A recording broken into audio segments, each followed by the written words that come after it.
So it's to be a Christmas Brexit election. But as the runners and riders line up in the starting stalls, what does our celebrated panel of pundits think? In the blue corner, we hear from Peter Oborne. In the yellow corner, from Lembit Opik.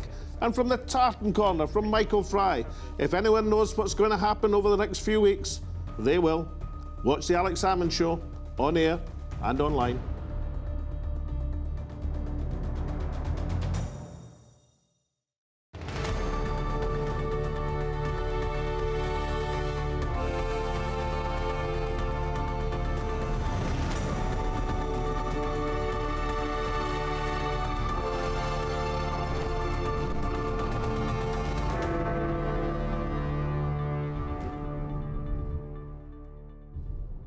Welcome to the Alex Salmond Show on B-Day. For this was the very day that Prime Minister Boris Johnson had promised would be Brexit Day. Indeed, he said he would rather die in a ditch than not get Brexit done and dusted.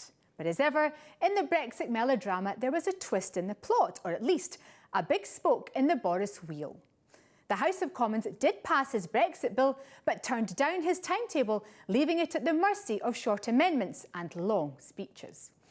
Boris Johnson immediately invited Labour leader Jeremy Corbyn to a pre-Christmas election party, but the Labour leader was washing his hair and couldn't come. Johnson was then counter-challenged by the Liberals and the SNP to their panto to be held 3 days earlier, only to be told by Number 10 that their Yuletide election was a stunt, not a serious offer. Unlike the Number 10 gambit, which was a serious offer and not a stunt. Principal Boy Boris then changed his mind and decided not only to attend the Lib SNP party, but to organise it himself. And then Dame Jeremy Corbyn decided not to be left out and offered to come to the party after all. And that is, viewers, a mere 1 day after snubbing the Prime Minister's Christmas election. The honourable members of the House of Commons decided to have a Christmas election. And that is how elections are arranged nowadays in one of the world's most long-standing democracies. Indeed, former Chancellor turned Tory rebel Philip Hammond at one point called on everyone to grow up and calm down. That never seemed a likely outcome, although everyone might have benefited from taking a look behind them. To make some sense of these latest dramatic political twists and turns, we summoned back members of our celebrated commentators panel. They have a spectacular record of forecasting thus far by predicting against all prevailing wisdom at the time that Boris Johnson's attempt to prorogue Parliament would come unstuck, but that he would actually secure a deal with Europe, and that he would then move for an election if and when Parliament knocked him back. If anyone can make sense of this Christmas Brexit election, then it is today's pundits. In the blue corner, born-again Remainer Peter Oborne, and the yellow corner, born-again Brexiteer Lembit Opik. And now we're going to have most momentous general election of modern British history, probably of the last 100 years. But first, let us see what you had to say about our show on the imminent departure of Speaker John Bercow. Well, first up is Pilar Fernandez. Pilar's one of our regular contributors from Spain, and she says, "What a great show. I really enjoyed John Bercow's intervention. He's going to be missed, indeed." And Maureen Hollinsworth agrees with Pilar. She says, "Great programme, well-informed, and the speaker's synopsis very entertaining." Patricia Anderson says, "Bercow has become a legend. Sorry to see him go." And David MacDonald, standing down because he's disgusted. Presumably with the rest of the Parliament, according to David. And Ian Murray, presumably not the Labour MP Ian Murray, he talks about Kate Hoey and says he can't see Hoey surviving the election anyway. Well, of course, Kate Hoey is actually one of the many talented members of Parliament who announced that they're standing down, particularly talented women members of Parliament. So John Bercow timed his going immaculately and yesterday presided over his last Prime Minister's questions. So he's retiring from the chair. So let's remember for one last time the intones we shall all be missing. But Mr. Speaker, I know the whole House will want to join me in recording that after 10 tumultuous years, this is your last Prime Minister's questions. And as befits a distinguished former Wimbledon competitor, you have sat up there in your high chair, and not just as an umpire, ruthlessly adjudicating on the finer points of parliamentary procedure with your trademark Tony Montana scowl, Mr. Speaker. Not just as a commentator, offering your own opinions on the rallies you are watching, sometimes acerbic and sometimes kindly, but above all as a player in your own right. I hope you will indulge me one moment while I say a word about you. I'm sure you will. I don't know what they're paying him, Mr. Speaker. Order! But I haven't finished. Order! In response to that question, the Prime Minister has finished, and he can take it from me that he's finished. Resume your seat, Mr. Harper. You don't stand when I'm standing, and that's the end of it. I couldn't care less whether you like it or not. It's nothing disorderly. I didn't require advice on order from you, Mr. Stewart. You're a master of disorder, man. After the imposition of the migrant ban by President Trump, I am even more strongly opposed to an address by President Trump in Westminster Hall. We'll join Alex with our pundits panel shortly, but first to Scotland. Economic commentator Michael Fry is something of a rarity, a free market economist but also a supporter of Scottish independence. Alex asks him where stands Scotland in this Christmas Brexit election and about his recollections of winter elections of the past. Michael Fry, political commentator, but also a notable historian. So let's have a look at the winter elections of the 20th century. Now, there was another winter election in February 1974 when Edward Heath, Tory Prime Minister, with a majority in the House of Commons, went to the country and things didn't turn out as he expected either. Absolutely not. Well, he wanted to make it an election of the government versus the trade unions, which is a rather distant analogy from Boris's election about the people versus parliament. But the early 70s had been a time of rising industrial unrest, especially as, again, Britain was losing its economic position in the world, and various staple industries, obviously mining, but also in Scotland, shipbuilding and coal mining, they were all falling victim to foreign competition. So obviously the trade unions wanted to protect their members' jobs and the industries they were working in, but the government had got to the point where it regarded it as an absolute necessity that they should take charge and they should decide which industries were going to survive, because now, of course, they were prepared to offer state money to do this, but they weren't prepared to offer as much state money to the mines as Arthur Scargill and others wanted them to. So there'd been a lot of industrial disputes, and Edward Heath and his cabinet, well, not so much grew tired of this, but got to the point where they thought, with one short, sharp shock, they could kill off the power of the trade unions, and the general election of February 1974 was meant to do that. Unfortunately, what happened then was a hung parliament, so nobody really got what they wanted. How about this winter election? Do you think Boris Johnson's in for a shock, or do you think he's gambling correctly in manipulating his election? Well, certainly the lesson of those two previous examples, 1923 and 1974, shows that things don't always go the way that the government expects them to and has calculated that they will. Now, this time, we don't really know. We've had no real tests of what public opinion about this, well, the Brexit deal hasn't been reached yet, but the prospective Brexit deal is. And in many ways, it looks rather a poor deal. I mean, Boris says it's brilliant, but not many other people agree. So I think because of the lack of evidence, I think public opinion will be very volatile. And more than usually, it will depend on the way the campaign goes. I mean, campaigns are full of accidents, unexpected events. And we still have people in Europe who don't wish us particularly well. We have the European Commission and Monsieur Barnier, who seem to be taking a dim view of the whole thing. I think there's an awful lot could go wrong between now and mid-December. And how about the situation in Scotland, Michael Fry? How will the European position interplay with the Scottish constitutional question? Well, I think it's very difficult to see anything but a good result for the SNP, who lost out last time, went down from 56 to 35 seats. But this time I would expect them to regain most, if not all, of those seats. And I think there's two reasons for this. I mean, the first one is that I think Nicola Sturgeon has quite subtly, without going over the top, kept the brew bubbling on Scottish independence for these last 3 years. You know, plenty of marches, plenty of demonstrations, plenty of hints and winks about this and that. So the troops are all raring to go. So you can expect a very enthusiastic campaign.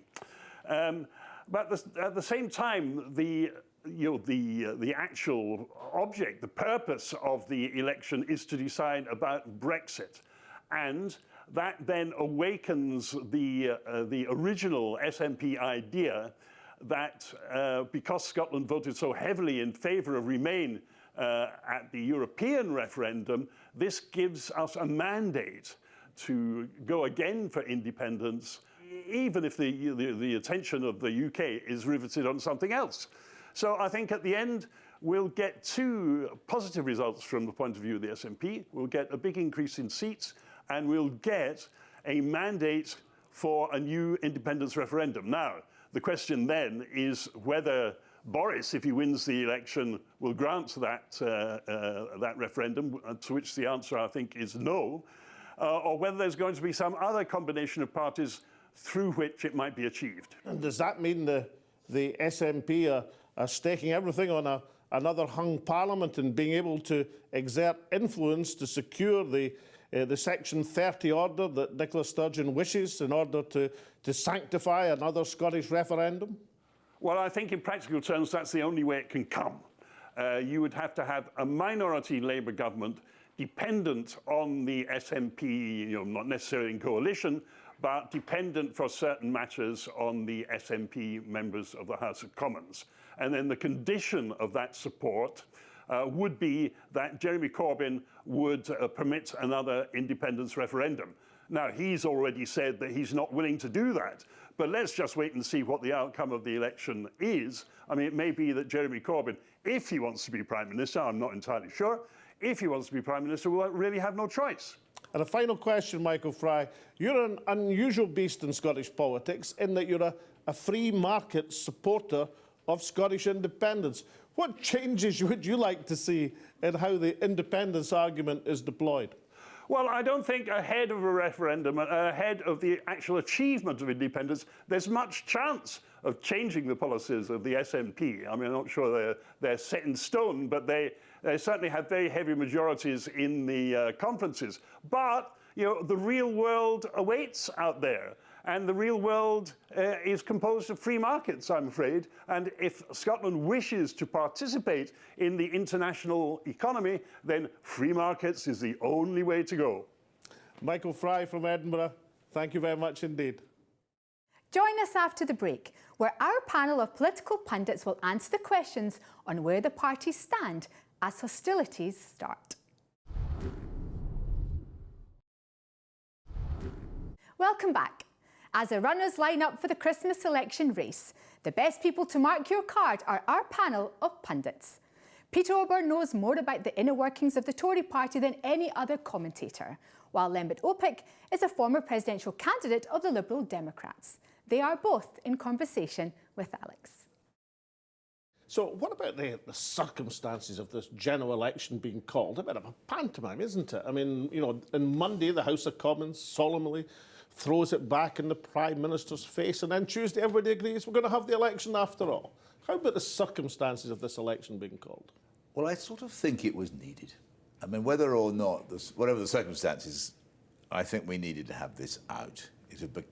Everything had got blocked, and now we're going to have most momentous general election of modern British history, probably of the last 100 years. It's going to be an election which will be more brutally fought by both sides and more unpredictable because you've got four parties all got great chances. A big gain for the Prime Minister, surely, in getting the election. I mean, it should have been a huge humiliation. Today, the 31st, should have been his day of atonement, when we're not out of the European Union after all, and he's not dead in the ditch. It's true that, and Jo Swinson's tactics, the leader of the Lib Dems, baffled me because I think that she's after a referendum and she's given Mr Johnson an election. Nevertheless, there are all kinds of problems for the British Prime Minister. There's the Brexit Party, which is going to fight it, I think. That's the signals we're getting, because of his deal. And so he's going to lose, how much? 10% of the voters, which would naturally vote Conservative? I don't know. That's one of the many questions. Likewise, there are massive issues about his integrity.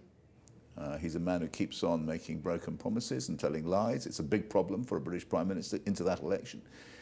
He's not trusted. I'm not so sure of the result. How about your old lot, the Liberal Democrats? Surely they've stolen a march with the SNP, stolen a march on the Labour Party by forcing this election. To an extent, in an expedient way, they have. Jo Swinson wanted an election. They've made a calculation. They think they can gain seats in Remain sympathetic areas. She's probably right. But there's a bigger mistake here, and we've just been discussing that. She's more or less squandered the opportunity for a referendum in preference to a general election. The general election will be the referendum, and if Boris Johnson does well, and if the Lib Dems don't make much impact there, let's assume Labour's kind of abstaining on Brexit at the moment, then that's the end of Remain. That's the end of any prospect of rerunning this debate. Now, in chess, you play not one move ahead, but about 5 moves ahead. It seems to me Boris Johnson has done that, because by the beginning of this week, he couldn't lose. Either he got his deal through, he got his election decision through, or the public would be on his side because he was prevented. As it turns out, he's got exactly what he wanted, a Brexit-based election where his only real problem is the Brexit Party. So why didn't the opposition parties roast his deal on a spit, as they could have done through its committee stages and with amendments in the House of Commons pointing out its limitations, its inconsistencies? They tried to, but back to the chess analogy, Alex, he's had them in check for move after move after move. Actually, Boris has had everybody else on the back foot. So I think he's caused Jo Swinson to make a tactical mistake for the reasons I've just explained, and he's absolutely cornered the Labour Party, who don't want an election for love nor money, because they feel that they're too riven and they're too abstaining on this, because in the north their supporters are very pro-Brexit, in the south they're pro-Remain. The real losers here are probably going to be the Labour Party, and the gainers, my guess, will be the Tories. So the SNP and Liberals both thought they could make gains, so they're there for the logic in the election, but might end up with a Boris Johnson with a comfortable majority and 5 years of purgatory. Do you think it's as cut and dried as that for Johnson, or do you think this election will have, like Brexit, have many twists and turns? I think Mr. Opik is an interesting analysis. He may be right, but let's consider the Conservatives are going to lose their seats in Scotland. They're going to lose quite a lot of seats in the south to the Lib Dems. It will possibly include the Uxbridge constituency occupied by the Prime Minister. You're not seriously forecasting the Prime Minister himself is in danger yeah, in this election? Absolutely. I think he is. I think they're going to lose seats in London. They're going to lose seats in the southwest. They're going to lose seats in Scotland.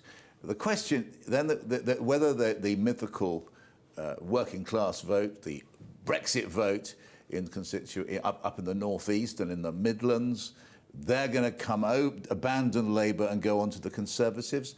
Let's see. It's a massive gamble.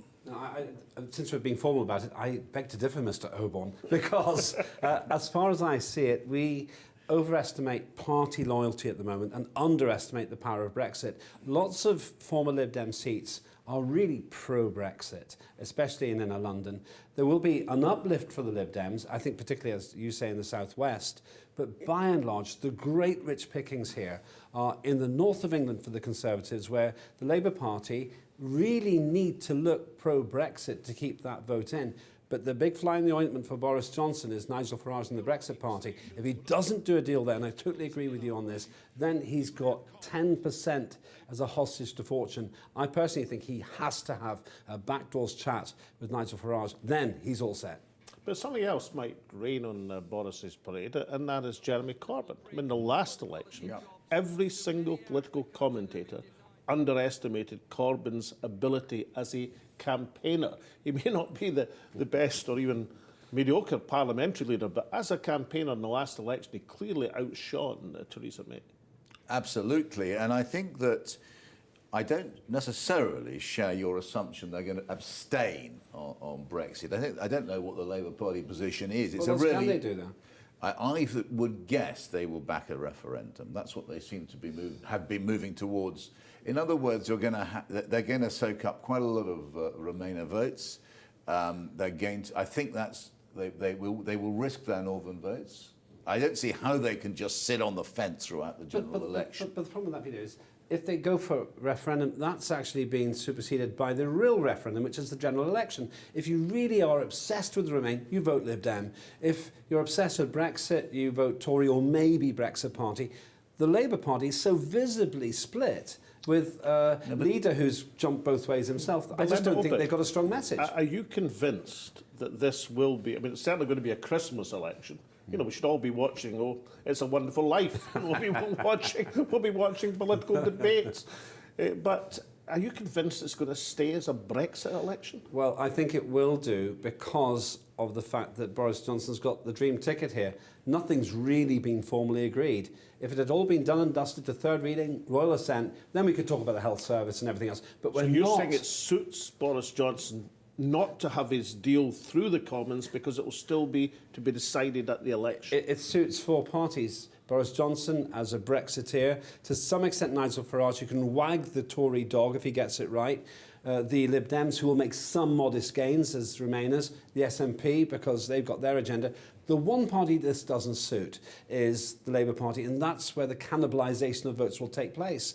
And I think that they'll really hemorrhage to the Tory advantage and maybe to an extent the Lib Dem advantage. But Peter, you know the inner workings of the Tory party more than just about anyone.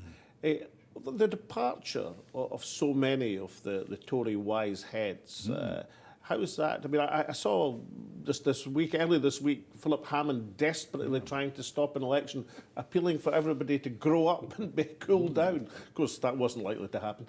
But nonetheless, what is that going to do to the balance of the Conservative Party? And are there some people who are very worried about that? I think that unlike Labour, which is technically united, the Conservative Party, let's not forget, has actually split. It's very interesting to see how they're going to conduct themselves in this election, because that's sending a message to middle-of-the-road voters that the Conservative Party may have become a feral party whose election campaign is going to be run by, I'm assuming, we will find out, one of the questions, Dominic Cummings, this feral, known, the man who ran the vote lead, hates Conservatives. It's worth bearing in mind. He hates the Conservative Party. He wants to break up Britain. You're not fond of Dominic Cummings. Well, I'm just defining what he... and is this person going to run... In other words, the Conservative Party is, if it is run by Cummings, will run it as a revolutionary party, which wants basically to destroy the institutions of the British state, including the rule of law, hates Parliament, because he's in contempt. And that's quite interesting that party, which is not the Conservative Party I recognise. I've never had the honour of reporting in 30 years as a political correspondent, generally speaking Conservatives. We've got another lot, this lot, run by Cummings with his creature Johnson, who's... But it's a remarkable revival for Boris Johnson. I mean, only a few weeks ago, the Supreme Court rules that he'd acted unlawfully, misled Her Majesty the Queen, and now he's heavy odds-on favourite to romp home in an election. 2 points here. Well-built ships do not founder in a storm. And I've never seen Boris Johnson look like he's wavering. He's got a game plan, and actually I'm pretty impressed with it. His narrative is consistent. That's really vital in an election. Secondly, you're right, there's an awful lot of feral activity going on, but feral creatures don't starve. They rip apart the weak. And at the moment, there is weakness, but not in the Conservative Party. Now, we're going to reassemble at various points in this campaign, but at this step, the starting gun is just being fired at the present moment. First, Lembit, who's sitting pretty and who's got it all to do? I predict an overall majority for the Conservatives, and the size of that majority is dependent on one binary question. Does he do a deal with the Brexit Party and Nigel Farage or not? If he does do a deal, big majority. If he doesn't, he'll scrape through. And what sort of shape could that deal take? I mean, what do you offer the Brexit Party? I can't offer them seats. Leaving aside the temptation of giving one person a peerage, the other part of this is to use the Brexit Party as the attack dogs with the awkward squad, the people that Peter were mentioning before who have left the Conservative Party, put the Brexit Party in there to smash their chances of winning, and then elsewhere get the Brexit Party either to not stand or to really go easy on the Conservatives. Well, what about it, Peter? As we start the race, who's going to take the early lead and who do you think is going to be there at the finish? I think that Boris Johnson will take the early lead. I think, though, it's a very rocky path he has to charter, and I predict a hung parliament. And I think that a hung parliament will therefore be followed by a referendum, because that will be the second way of solving it. So the People's Vote campaign, who've not had too much to cheer over the last few days, the million people at the rally recently will be watching this, and you'll become the new pin-up boy of the People's Vote campaign. If I'm right. Peter Lembit, thank you as ever. At last, the Brexit denouement. It will now be a Christmas election which decides Britain's European future. So if the Tories win, we'll be out, and if Labour win, we'll be in. But things are hardly that straightforward. In reality, if the Tories win, we still can't be sure that the current agreement won't break down at the next stage of negotiation of a trade deal at the end of next year. In other words, there could still be a delayed no-deal Brexit. No deal is better than a bad deal, as triumphant Tories might say. Unfortunately, for all those who want to be short of Brexit once and for all, the withdrawal agreement is only stage one of a process almost without end. Meanwhile, if Labour were to prevail in this Yuletide poll, then they would negotiate another European deal and put it to a referendum. However, it is not then clear whether a new Labour government itself would then campaign for Brexit or for Remain. The obvious difficulties in explaining this policy may be why the main opposition party have not been exactly gagging to enter this winter election campaign. Then, of course, there is the electoral impact of the resurgent Liberal Democrats and the high-flying SNP. These pro-European parties could potentially win enough seats to pour rain on Boris Johnson's parade. Not to mention Nigel Farage waiting to pounce on any semblance of a Brexit betrayal. Boris Johnson may find out, like Theresa May before him, that an opinion poll lead is no guarantee of untrammelled election success.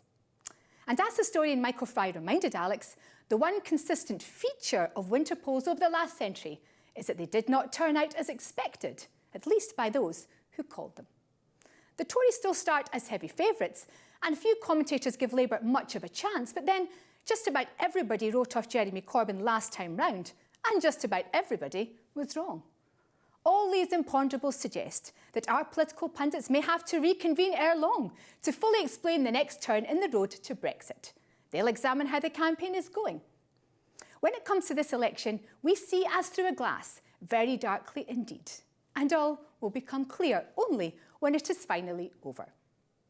Next week, we show how important cross-party parliamentary work of fighting for key causes has continued, despite Brexit sucking in all the political bandwidth. The celebrated TV vet Mark Abraham tells us how that legislative breakthrough on animal rights, Lucy's Law, was organised while most political commentators were transfixed by the Brexit drama. But until then, from Alex, me and all at the show, it's goodbye for now, and we hope to see you next week.